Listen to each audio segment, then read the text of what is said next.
Hey guys, my name is Daryl Cummins. I'm the media director here at experiencechurch.tv. And today I want to talk about broadcast cameras. I want to talk about the cameras that we use here at experiencechurch.tv, why we chose them over, say, cinema cameras, large format, sensor cameras, as well as some of the benefits behind that. So right here I have, this is our mobile camera, camera 3. This is a Panasonic AK-HC 3900. And this camera is a B4 2/3 inch, actually not 2/3 inch, it's a B4 lens mount, but it's actually a super 35mm sensor. This camera, it shoots at a 4K resolution, but it downsamples it to 1080p. So we're using the 1080p image, we're not doing 4K here. But what it does is there's some glass elements in here that when the lens hits, because a B4 lens covers a smaller sensor. What happens is when the glass goes through, it goes through a set of different lenses, glass, and it expands to fill the large format sensor, 35mm, I believe. And what it's doing is it's allowing us to have a greater sensitivity to light. So it gives us a better low light image. So this is a broadcast camera. There's certain attributes of that, and that's what I'll cover now. Number one is your lens. This is like I said, a B4 lens. And so this lens here, this is a 17 times lens. And if we look at the focal distance, I'm gonna zoom out here, we can see it's 7.7mm all the way to 123mm. And this lens is a continuous aperture of 1.8 all the way through. It also has what's called a built-in 2x extender. And this built-in 2x extender allows it basically to magnify. So if you're at 7.7 and you engage that, you're a little over, 15, 16 millimeters at the wide angle. And if you're zoomed in, you're at 246 millimeters. So it gives you that extra range if you need that extra range. And that's one of the advantages of broadcast lenses. They typically have a 2x extender, so you're able to zoom in farther. But the main reason, or the main benefit of a broadcast system that cinema has been catching up to now with their lenses for live broadcast is this thing called being parfocal. If we look right here, actually, I'm gonna turn this around. If we look right here and you see this little silver knob, what this silver knob is, actually, you can come in closer if you want. What you see here, we'll allow them to focus just a second. This silver knob right here, this allows you to adjust the back focus element. Now, what happens with a broadcast camera, you're good, you can go back. What happens with a broadcast camera is you want the camera to be in focus wherever you're at in the zoom range. DSLR cameras like the camera we're shooting with here, this is a A6400 with a Sigma 18-55 lens. If you zoom in and you focus and you zoom out, or say you zoom, you focus wide and you zoom in, what's gonna happen is the lens is not going to be in focus. It's not parfocal. Well, what that back glass element does is it allows you to change the position of it, and that allows you to zoom in on your subject, focus, and pull out to anywhere in the zoom range and you'll be in focus. And that's one of the main advantages of broadcast cameras over mirrorless large format cameras that are using DSLR lenses, mirrorless lenses. You're able to stay in focus the entire time. Canon and Fujinon, they've released some very professional grade broadcast cinema style lenses, which fix that problem and also give you some additional advantages like servo. Okay, now this right here, this is a servo, and you'll see that it connects to the camera body here. This provides power. And what this allows you to do is, granted, this allows you to zoom in and things like that, but this also allows you to control intercom, control return video. So in your viewfinder, you're able to look and see what's actually on program if you have return video set up. But what the servo allows you to do is it allows you to connect a zoom control to it, so you can zoom in. So if you're at a tripod situation, this is our mobile camera, so we don't have it. We'll cut to a B-roll shot of our man cameras. So what I wanted to do is explain kind of what I meant by zoom and focus controls. And so right here, this is my zoom controller. Over here is my focus, which I'm gonna turn around right there. This is my focus. And so what I'm able to do is I'm able to very fine tune, zoom in either really slow, like a very slow crawl or creep, all the way to a rapid fast zoom. And that's very nice because depending on, say, your worship or, you know, the speed of your music, you're able to get fine-tuned nice zoom ins. One of the other things as well is, as a camera operator, I put my comm headset on, I'm talking here. You know, previously we've had it where you had to have a belt pack, so somebody says something, you got to take it off, you got to press the button. But what's nice about having an all-in-one system is that I'm able to just right here press this button and I'm able to talk to the production crew just like that. I'm also able to preview as well with program video through this controller as well. So basically, as a camera operator, they never have to take their hands off the camera, which is awesome, because then you're not being distracted, or they're not being distracted, which is going to cost maybe a potential camera shot, you know, a bad track or something like that. So just, these are more, if I could say, nice commodities. They're not necessities, but if you're in the market and you're interested, I highly recommend having proper zoom and focus control. So what we're gonna do is we're gonna go to the viewfinder here. Viewfinder, it basically is what the name says. You're able to look and view what's going on. The only difference in a broadcast camera than, say, like a VariCam LT or, you know, a C200 or something like that, is the ability to have tally, okay? Now this red light means that the camera is currently on air. And so this is very helpful if you're doing a live show, your talent's in front of the camera, and you want them to know when you're going live. When they see the red light, that means that camera's live. Or you're in a multi-camera shoot in a live event, what you're able to do is have tally set up to where anytime you cut to a specific camera, the talent knows that that is the camera that's live. So say I'm on the stage and I don't see any tally lights on any other cameras but camera 3, I know camera 3 is live. And so on here, I can adjust a couple of things like my chroma, contrast, brightness, things like that. But not much going on here. This is a fancy one. We're able to flip it up a couple different ways. This is a common one for guys that are running this. Man, they're able to, you know, go like this. They can zoom in. We'll go on the drum set and focus.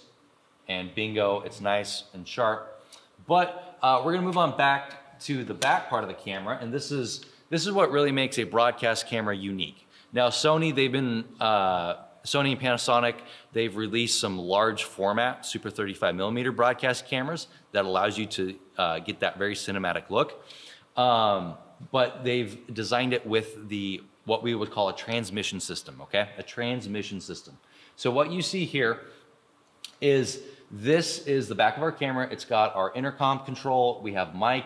We can do power in. We also have the ability to do trunking, so we can actually run a camera into here and output it up there in our CCU. But if you notice here, we have our headset here, headset cable for intercom, but then we also have this single cable. Now, what is the single cable? This single cable is a SMPTE fiber cable, and what is happening is this cable connects the camera to basically a control box upstairs in the control room, right next to the switcher. These control boxes house all the in and outs for your intercom, for your video, for your power, for your audio, bi-directional as well. And so through this cable here, I am sending video to my control room. I'm sending video from my control room here. I'm sending intercom both ways, and I'm also able to send camera control, so I can shade the camera, you know, set white balance, shutter. I can also set the iris, and I'm also able to send audio bidirectional. And so if you ever watch, say, a sports show or the UFC fights, and you see a speaker or the person in front of the camera and they've got the microphone but with a cable, chances are that's getting ran into here. Or for UFC, you'll see that they've got the shotgun mic strapped to the camera.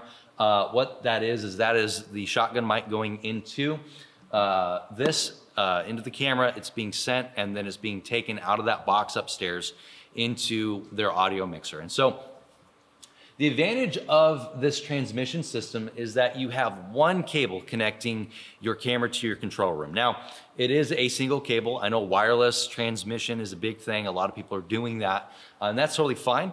But for us, I wanted to have it hardwired so we didn't have to worry about batteries. We didn't have to worry about SDI cables getting frayed from just constant use.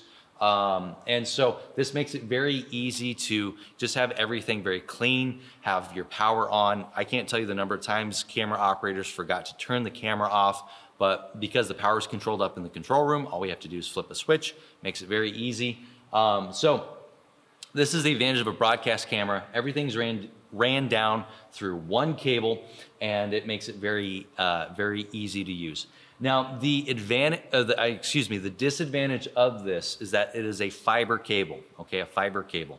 Now, this is a very robust, strong cable, but at the same time, you know, up here, I'm not gonna disconnect it right now, but you have your fiber ends, which is glass. And so if you get dust in there, it can affect the video image and things like that. So it's important that you keep it clean. And that's what these rubber caps are, just to help keep the fiber ends clean.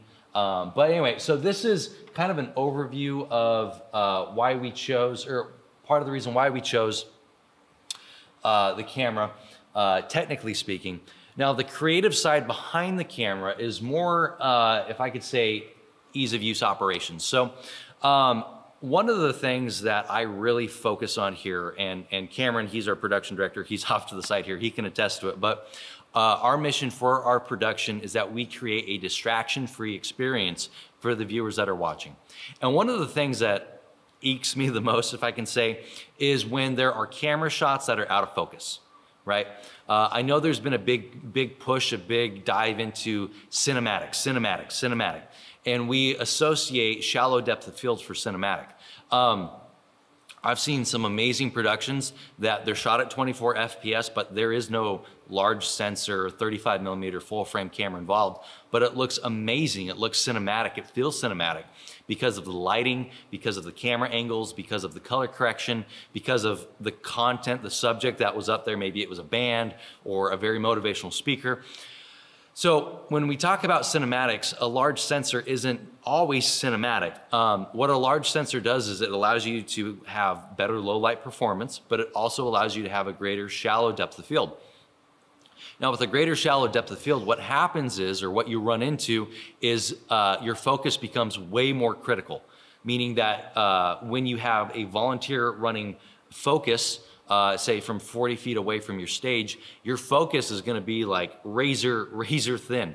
What's in focus, excuse me. And so part of the reason that we chose a shallow or a more deep depth of field or a smaller sensor type of camera is because we wanted it to be easier for our camera operators to focus, because I care more about what's in focus than having shallow depth of field and what's out of focus. Now, you can create shallow depth of field images, like I said, with using your lighting. Backlight is an incredible way of creating depth in your image. Your distance from your camera to your subject will create, you know, your depth of field, as well as your subject from your background. And so those are things that help with the shallow depth of field. But being a camera operator, growing up with cameras, I wanted it to be where they can zoom in, they can focus easy when you're working with volunteers. They have the right controls to use, as well as when you're running Intercom, you don't have to have a belt pack to access. It's just all ran through one system. It makes it very easy. And so that's part of the reason why we chose these cameras. What we're gonna do now is we're gonna go up to the control room. We're gonna show you what the back of a CCU, a camera control unit, looks like, along with what it looks like to actually control that from the control room. So we'll head upstairs and take a look. All right, guys, so we're in the back of our rack. Unfortunately, it's very messy because of all the changes that we've had to do. And so you can see, like right here, this is our Tally cable that we just ran. Tally for TriCaster is very interesting. That could be a topic for another day. But long story short, I've got my CCU here, and I'm just gonna work from right to left instead of left to right. But right here, I've got my SMPTE fiber cable coming out. Actually, sorry, I have the power for the device right over there. But I've got my SMPTE fiber cable here.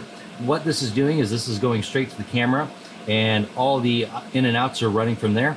Moving on to there, that is where I can connect my microphones from all the way downstairs at the camera. They'll come out of here and they can run into my snake. Moving on over here, here is where we have all of the basically B and C connectors. So for example, we have right here, this is our reference. So this is Genlock, and this is what syncs all the cameras. This is for a prompter, so if we're doing any type of prompter work. And then we have our HD SDI outs. These are all of our outputs here. 1 through 3 are our actual program outs. And then what says right there, it says PM. That is what we use for going into our video router for all of our controls for shading, because we're actually able to access the menus there. Moving on down here, I'm going to focus. We have our return video ins, and so this is for people to view program and things like that. And then we also have our HD trunk. So again, I said we could connect an SDI camera and route it out. We could do that right there. And then of course control as well for the CCU, as well as connecting it to our RCP controllers. Now there's one other thing I didn't mention, and if you're like, wait, we were talking about Intercom, how does Intercom connect, okay? Now this is where you need to work with a system integrator, because they'll be able to help you out with getting Intercom and Tally and all that stuff connected. But right here, I'm gonna adjust, sorry. Right here is this DB25 connector. It's basically, well, long story short, what you do is you take your cables and you connect it to this connector, and there's a specific pinout that you have to pin the cables to in the DB25. It goes in, and then you have your intercom. It could be 2-wire, 4-wire. We're doing 4-wire, as well as Tally's going through there as well. So intercom and Tally are very interesting for CCUs. So again, that's why I recommend working with a system integrator. But again, apologies for the mess, guys. There's a lot of stuff going on that we're changing and tweaking all the time, but this is just a quick overview of what the back of a CCU looks like in a real world scenario. All right, guys, so we are here at our shading station. This is where we sit and we calibrate, we control all the cameras and things like that. So what I'm gonna do is I'm gonna just run through the equipment and the purpose that it serves. So right here, this is my SWIP monitor. It's a 24-inch monitor. It has SDIN as well as different type of metering things. So I have audio meters so I can make sure that I'm properly outputting audio or not.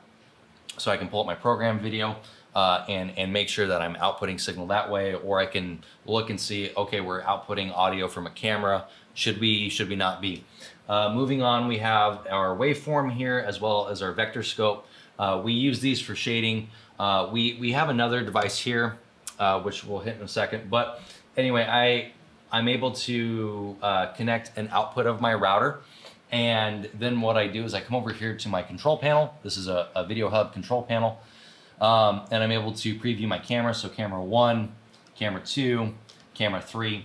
And then I'm able to adjust my iris and black balance and things like that. So moving on down here, this is our HRP control panels. Everybody has a different name for them. Panasonic's HRP, Sony's RCP, Grass Valley's OCP. But we use, these are the HRP 250s. And so I'm able to adjust my iris. Oh, we must have accidentally bumped something. Okay, this is a good teaching moment. So I'm gonna go to camera 1 and show you what should have happened, okay? For example, you see how I'm able to control my iris this way. I'm also able to control what's called the black balance or the black level. And so I can help create contrast that way. So I'm just gonna really raise it up. You can see how gray that looks, right? It looks really bad.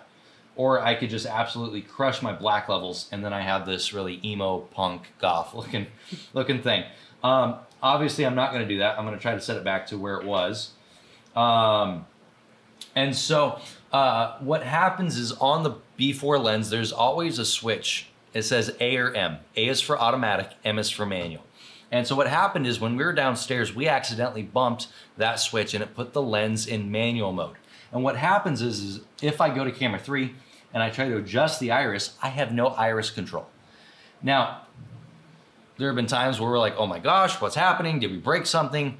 Majority of the time, it's just a little switch that got flipped. And so this is one of the things that we do when we get set up. We have our checklists here for every position, and we make sure that, okay, the lens is set into automatic mode. And so that's a little extra nugget for you guys, but I'm able to control my cameras this way. And if you're wondering, okay, how do we get into settings? Like I see there's no screen there. How do I know what certain settings are? Very easy. We just hold down the menu button.